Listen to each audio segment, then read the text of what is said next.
Hola, bienvenidos todos de vuelta. Hoy vamos a continuar lo que era el estudio que estamos haciendo acerca de los pactos en la Biblia.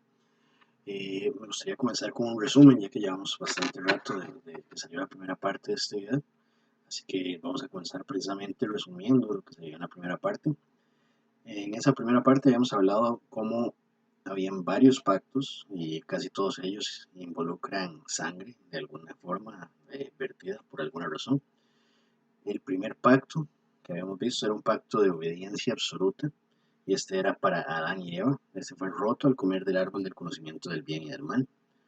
Hablábamos de la simbología de comer del árbol de la vid y cómo el árbol de la ciencia del bien y el mal parecía ser relacionado con este tipo de fruto. El segundo pacto del que hablamos fue hacia el cual condujo esta actitud de Adán y Eva, y ese fue el pacto de la promesa de la simiente venidera. Esto fue cuando Dios dijo, voy a enviar una simiente que va a venir de Eva, la cual va a ser la que prácticamente redima al mundo de esto. Esto de hecho se puede llamar como la promesa de la simiente venidera, y es muy importante ver que desde el principio de los tiempos ya era el plan de Dios tener este plan redentor, ya lo tenía en movimiento. Ahora, después de este punto tenemos que la promesa fue hecha a Noé, en Génesis 6 específicamente. Esta promesa fue hecha de que nunca nos iban a destruir nuevamente Dios por medio de lo que es una inundación global, sino más bien que ya este tipo de catástrofes no iban a volver a suceder en esta escala, ¿verdad? Eso es importante recalcarlo. Como cuarto punto teníamos que este pacto fue seguido por el pacto abrahámico, y este añade ciertos detalles sobre la semilla venidera. De hecho, denota muy importante acerca de este pacto, no lo mencionamos en la primera parte, pero era parte necesaria del pacto que cada niño que entraba bajo el pacto abrahámico tuviera la circuncisión. Mediante la circuncisión había cierto derramamiento de sangre, había una marca externa que quedaba ya por siempre sobre estos niños hasta que se hicieran hombres y demás, y esto nos enseñaba a nosotros un sello de un pacto. ¿Okay? En la siguiente parte, y fue con lo que cerramos, de hecho la vez pasada, hablamos de lo que era el pacto mosaico. Se llama así porque fue establecido precisamente con Moisés, no solo con Moisés, sino Moisés como intermediador, por así llamarlo, y fue establecido con Israel como nación santa.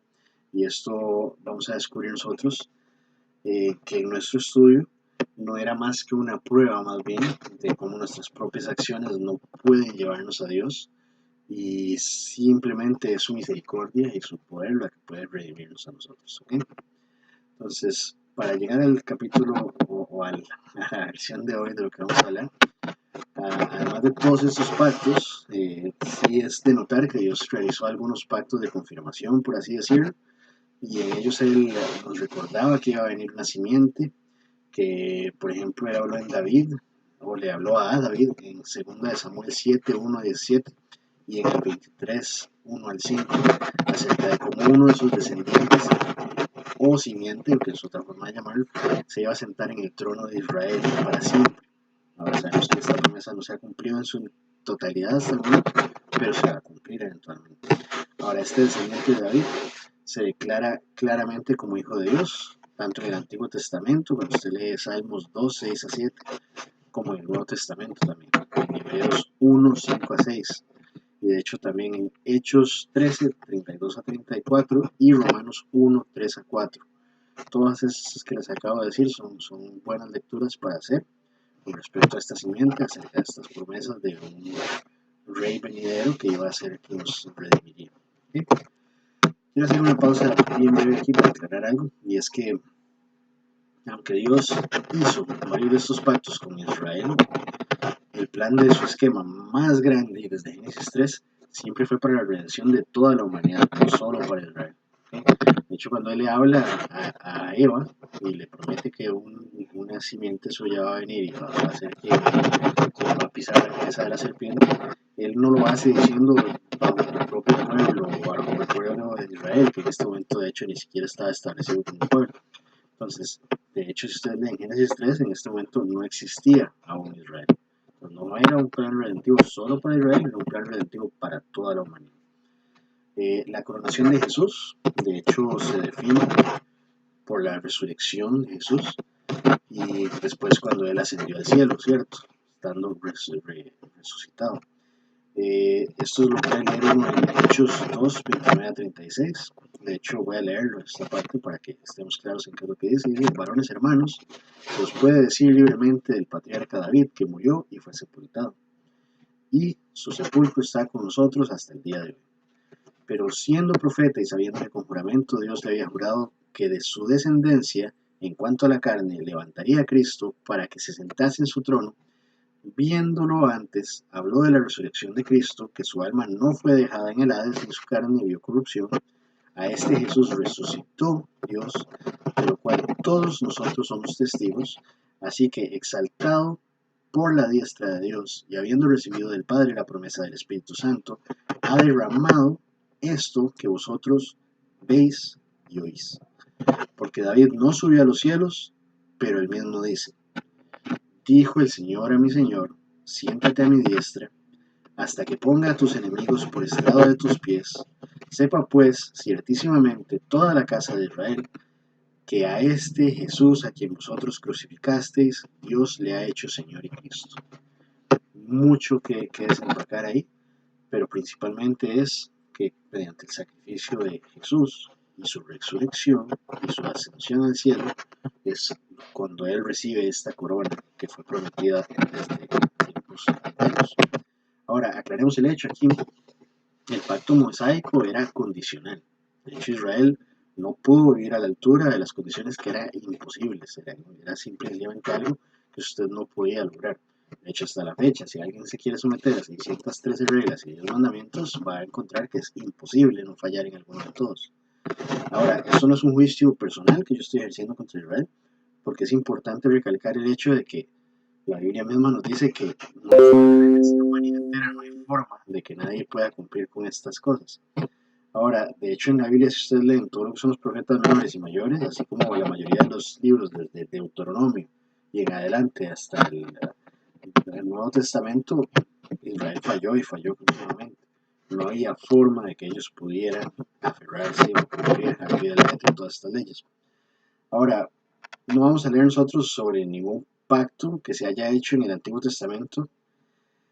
Eh, Acertadamente se llama así el pacto ahorita Antiguo Testamento porque pasó anteriormente. Y todo esto pasó durante un tiempo muy específico. Hay algo que nosotros necesitamos saber aquí. Lo que es un testamento, ¿qué significa un testamento? Un testamento es algo que deja una persona al morir. De hecho, hay un Antiguo Testamento y hay un Nuevo Testamento en nuestra Biblia. Y de hecho, por eso la Biblia está dividida así. Si ustedes leen en Hebreos, hay una parte en la cual nos dice: porque donde hay testamento, es necesario que intervenga muerte del testador. Entonces, relativamente lo que se podría considerar el Nuevo Testamento, en realidad sería después de los 4 evangelios. Ahora, ¿por qué los 4 evangelios están en el Nuevo Testamento y no en el Viejo Testamento? Porque fueron escritos, aunque cuentan la vida de Jesús, después de la vida de Jesús. Eso es importante tenerlo siempre en mente. Ahora, ¿por qué esto es importante? Es injusto.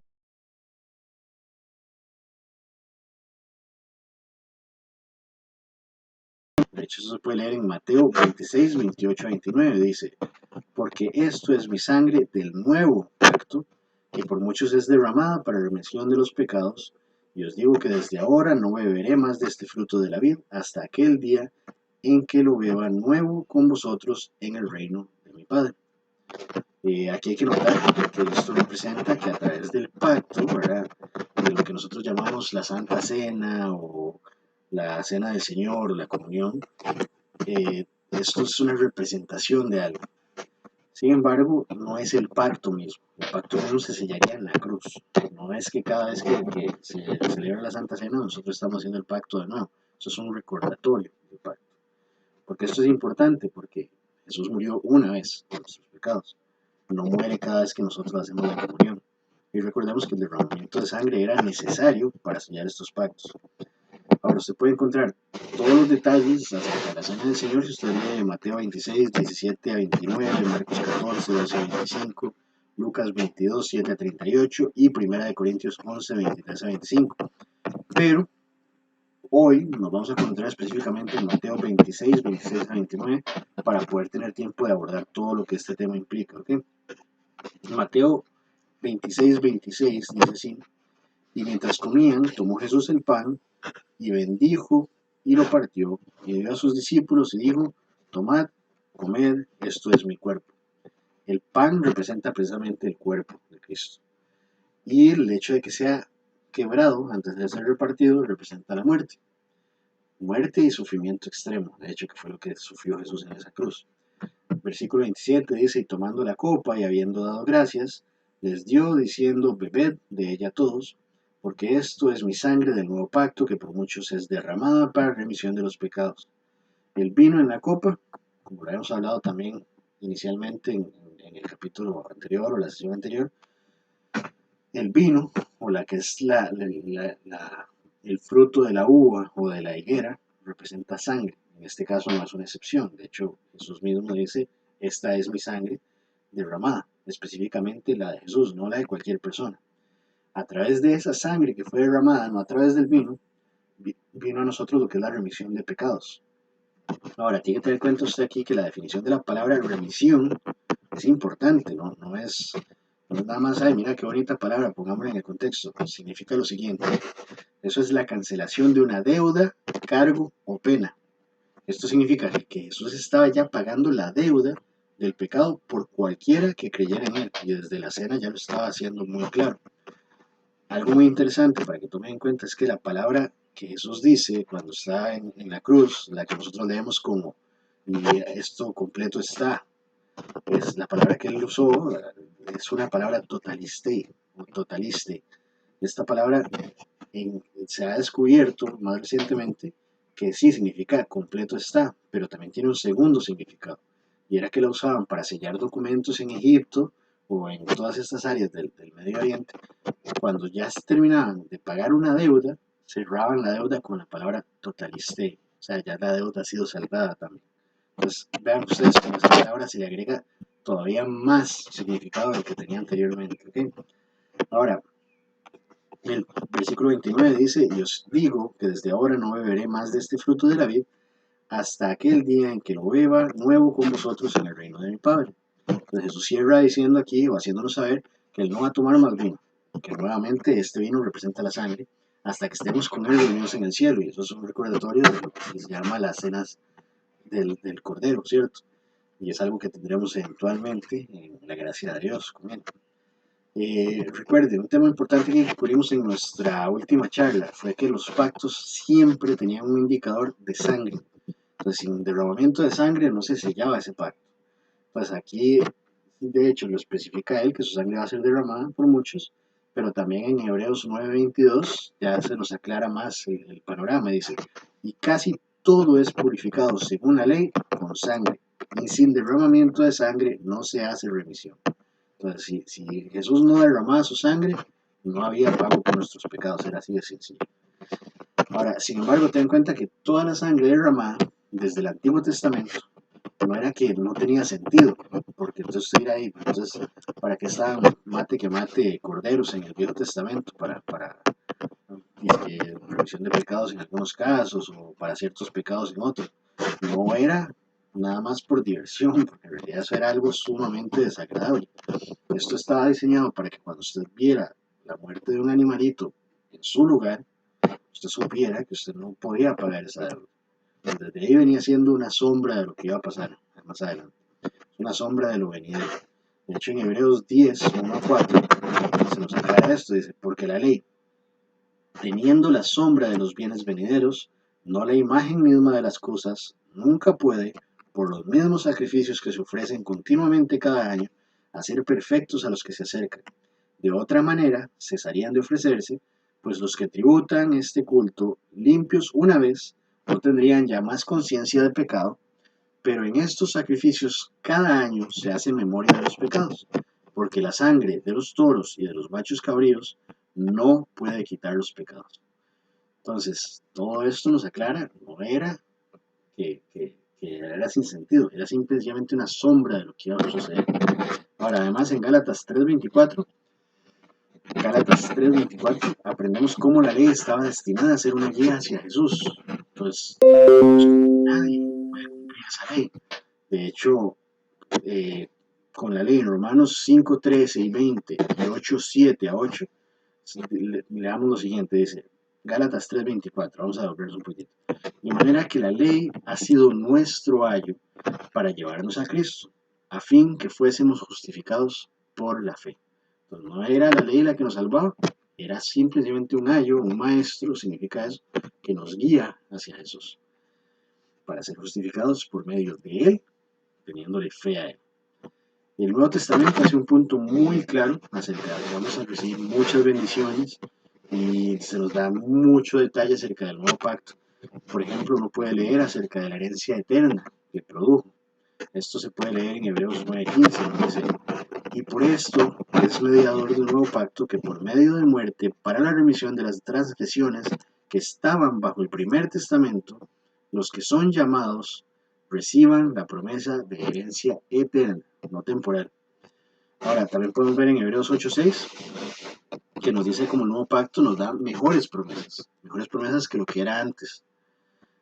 No sé si ustedes han leído las promesas tan hermosas que se le hacen a Israel en el Viejo Testamento, basados en su comportamiento y si logran cumplir las leyes, a como también se le hace una serie de maldiciones si no cumplen esos requisitos, cosas que muchos cuando predican del tema deciden omitir, no sé por qué. Pero bueno, nosotros no estamos sujetos a esa ley. Lo que sí estamos sujetos dice, pero ahora tanto mejor ministerio es el suyo, cuando es mediador de un mejor pacto establecido sobre mejores promesas. Y de hecho nuestras promesas son en cierta forma condicionales, pero si usted logra cumplir con el hecho de tener fe en Dios, en Jesús, en su muerte y su resurrección, usted no pierde esas condiciones más adelante. Ahora, Dios nos ofrece un nuevo corazón de carne. Esto es importante porque según lo que Dios mencionaba antes, nosotros teníamos un corazón de piedra y por eso teníamos que tener las leyes escritas tanto en piedra como en papel, para que nosotros pudiéramos tener una idea de qué era la ley. Ahora la ley ya no está ahí, ya no está solo en esa escritura que está por allá, está en nuestro corazón.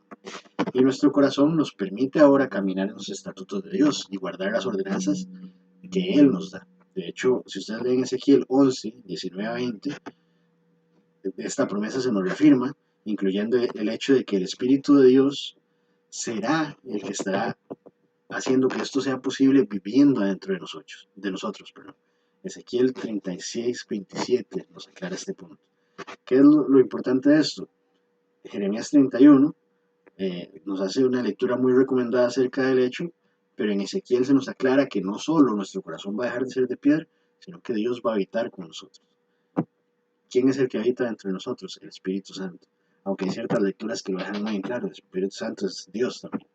Y el Espíritu Santo, siendo Dios, es también Jesús y es también el Padre, aunque son personas separadas. Es un tema complicado, pero a la vez todos están dentro de nosotros. O sea, que nosotros al creer en Dios estamos llenos de la presencia de Dios. Es muy fácil. Ahora, como medio de tarea, yo les diría, reflexionen sobre estas nuevas y mejores promesas. A lo largo de la semana piensen, ¿qué será lo que nos está prometiendo Dios? Hay mucho para encontrar en la Biblia. Si usted se siente y se toma su momento, su tiempo, usted lo va a encontrar ahí. Ahora, ¿qué pasó con el antiguo pacto? Si usted va en este momento a Hebreos 8:13, ahí está la respuesta. Dice, al decir nuevo pacto, ha dado por viejo el primero, y lo que se da por viejo y se envejece está próximo a desaparecer. Esto es un punto muy, muy importante, porque nosotros no estamos bajo el viejo pacto ya. Y usted encontrará ciertas personas que dicen, pero es que Jesús dijo que Él no vino a eliminar la ley, sino a hacer que se cumpliera. Sí, en su vida se cumplió la ley. Y Él no vino a eliminarla, pero sí le vino a hacer ciertos cambios. Si no me cree, le hace todo lo que es el Sermón del Monte, donde claramente dice, se los ha dicho, pero yo os digo. Claramente está haciendo cambios pequeños a lo que estaba en esa ley, pero son cambios pequeños y trascendentales a su vez. Ahora, esto nos permite saber nosotros que ya nosotros no estamos bajo la ley del Antiguo Testamento, del viejo pacto, sino que ahora estamos bajo algo nuevo. Y es de una nota muy, muy importante aquí, que no es un boleto para pecar. Que nosotros no estemos bajo la antigua ley no significa, ah, mira, pero entonces puede ir a hacer todos los pecados que le dé la gana. Eso no es lo que significa. Nosotros tampoco estamos exentos de responsabilidad de Jesús, aunque sus promesas se concedan no en base a nuestras acciones, sino en lo que Él hizo a la cruz. Él no nos está dando la oportunidad de pecar libremente o de salirnos de sus estatutos. De hecho, Él quiere que con nosotros cumplamos ciertas cosas. Si usted lee ahorita 2 Corintios 3:6, nos dice que ahora nosotros somos ministros. Vea como lo dice aquí, dice, el cual asimismo nos hizo ministros competentes de un nuevo pacto, no de la letra, sino del espíritu, porque la letra mata, mas el espíritu vivifica. ¿Qué significa esto? Nosotros estamos bajo la obligación de seguir a Cristo en nuestras acciones. Es muy bonito decir, ah, mira, yo soy cristiano, sí, yo me convertí porque yo creo en Jesús, pero sigo viviendo exactamente como vivía antes. Eso no es una conversión verdadera. ¿Okay? La conversión, precisamente por eso cuando Jesús habla con Nicodemo le dice que ocupa haber un renacimiento, y no significa que usted se meta otra vez al vientre de su madre, lo cual es imposible, y nazca. Significa que usted nace una criatura diferente, una criatura nueva. Ahora, ¿qué hay de las personas que se nos presentan a nosotros con nuevas visiones, evangelios, promesas y pactos? Y ojo, voy a hacer una aclaración, que difieren lo que dice en la Biblia. Todo lo que estas personas tengan para decir es basura. ¿Por qué? Porque según la Biblia, ya lo que es la revelación está sellado y terminado. No hay más Biblia. No hay nadie que pueda decirle a usted, ah, mira, es que eso que dice en Apocalipsis, yo tuve un sueño y Dios me dijo y cambió y ahora no va a ser así, ahora va a ser así. El que le diga a usted eso, lamentablemente, no está siendo guiado por un Espíritu Santo, está siendo guiado por otra cosa.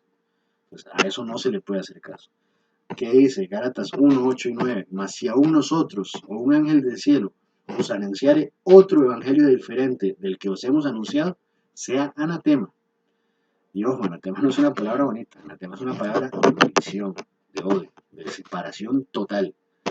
9. Como antes hemos dicho, también ahora lo repito, si alguno os predicara diferente evangelio del que habéis recibido, sea anatema. Ahora, yo no soy de las personas que piensan que la revelación a los humanos ha cerrado completamente. Lo que sí opino es que en el momento en el que esa revelación sea diferente a la que está en la Biblia, inmediatamente ya eso es basura, no sirve para nada. Si la revelación que Dios le da a usted en un sueño resulta que está en línea con lo que está en la Biblia, bienvenido sea. Gracias a Dios que usted tiene esa clase de contacto con Él. ¿Mm? Pero en el momento en que usted piense que un sueño, una comunicación, una palabra, lo que sea que usted piense que viene de Dios, diga algo contrario a la Biblia, inmediatamente eso no es de Dios, es de otra fuente. Eh, Ahora, por lo tanto aquí los pactos están cerrados, ya usted no va a encontrar un nuevísimo pacto, un pacto más nuevo que el Nuevo Testamento, ya eso es todo lo que hay. Y no le pueden hacer adiciones, ni le pueden agregar cosas, ya eso ya está cerrado. Entonces, ¿qué es el Evangelio? Así como para ir cerrando, para saber cuál es el último pacto al que nosotros estamos. Básicamente, el nuevo pacto se selló cuando Cristo murió en la cruz. Gracias a eso, nosotros, teniendo la conciencia de que Él murió por nuestros pecados, derramó su sangre, que es importante recalcarlo, no es nada más que murió de fuentes naturales, no, Él tuvo que derramar su sangre y morir. Gracias a eso, Él pagó o redimió nuestros pecados, y a partir de ese punto, Él fue sepultado, comprobando que estaba muerto, porque existe mucha gente, no sé, científica o de los que creen supuestamente en la arqueología, que dice que Jesús no murió, o que lo cambiaron por alguien más, o una serie de tonteras que cualquier historiador serio no se toma ni en cuenta, ¿verdad? Para estas cosas. Todas esas personas tienen que recordar, él fue sepultado, él estaba muerto, pero al tercer día resucitó. Y ahora, esto es importante, ¿por qué? Porque incluso los historiadores que le menciono, serios, ellos van a analizar el hecho de que esta persona sí murió y tenemos todos los datos históricos que calzan con esto, que él haya muerto, pero su cuerpo no está por ningún lado y no hay forma de encontrarlo. El que venga a usted y le hable de alguna otra religión y le diga, ah, es que mi santo o mi profeta resucitó, y que le demuestren a dónde está la tumba vacía, ¿ah? Y que se lo demuestren verdaderamente, eso no, nadie lo puede hacer. En cambio, con Jesús nosotros sí lo podemos hacer. Es una de las pruebas más infalibles que existe de que Él es Dios. Pero entonces veámoslo desde el punto de vista. El Evangelio está en 1 Corintios 15, del 1 al 4. Dice, además os declaro, hermanos, el Evangelio que os he predicado, el cual también recibisteis, en el cual también perseveráis. O sea, el Evangelio es algo en el que usted persevera. No nada más cree una vez y ya creí en Dios y ya soy salvo. No, usted persevera. Se llama la perseverancia o la paciencia de los santos por algo, ¿verdad? Por el cual asimismo, si retenéis la palabra que os he predicado, sois salvos. Ojo, la palabra retenéis, no es nada más creerlo una vez, es que usted lo vive aquí. Si no, creísteis en vano. O sea, también la creencia tiene que ser real. Porque primeramente os he enseñado lo que asimismo recibí. O sea, Pablo también recibió este evangelio en algún momento. Que Cristo murió por nuestros pecados. Ahí está la redención. Conforme a las escrituras, porque ya estaba predestinado. Ya Dios había dicho, esto es la forma en la que yo voy a pagar por los pecados. Y que fue sepultado, comprobando que estaba muerto. Y que resucitó al tercer día, conforme a las escrituras, comprobando que es Dios también. Porque vea, hay muchas personas que resucitaron en la Biblia. El mismo Jesús y sus apóstoles se encargaron de resucitar personas por todo lado, o de revivir personas, por así llamarlo. Pero, ¿cuántas de las personas siguen vivas en ese mismo cuerpo? Hey, Dios venía, Jesús los sacaba de la tumba y a los 50 años estaban otra vez en la tumba. Ah, igual con los apóstoles, misma historia. Igual con los milagros que Jesús hacía, venga, le devuelvo la vista, sí, pero ahí, dentro de 20 años se muere igual la persona.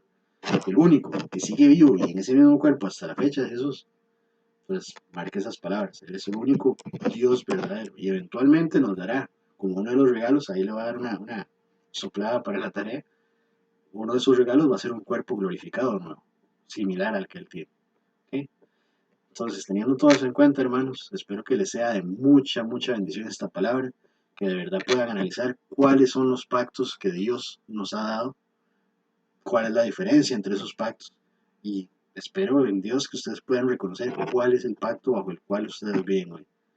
No es el de Moisés, no es el de Abraham, no es el de Noé, no es el de Adán y Eva. Usted vive bajo el pacto de la cruz.